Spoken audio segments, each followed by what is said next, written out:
cho tê đó cho tê lo á trước ngồi giót đó ôm rồi hấp thì lâu nhôm cho nó mấy con chó con tinh nhôm hàng mũ đó vào cho cái con tinh đó vào từ đấy nữa này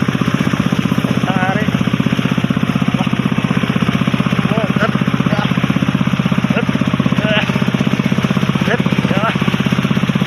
lên hà gặp khu miền chơi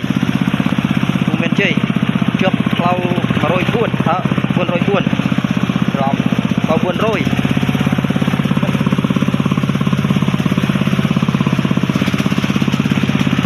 lột những ơi khét mặt là bong mô lên nè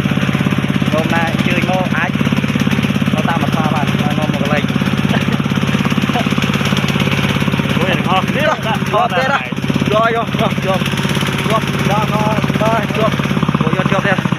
rồi cho ruồi nha ăn cho ruồi nhỉ cho khỏi phải dễ tung để chuộc cho ruồi coi luôn này cho chuộc coi luôn này nó ruồi biết không nó ruồi nha ăn cho ruồi nhé lù lù lâu á vào từ trên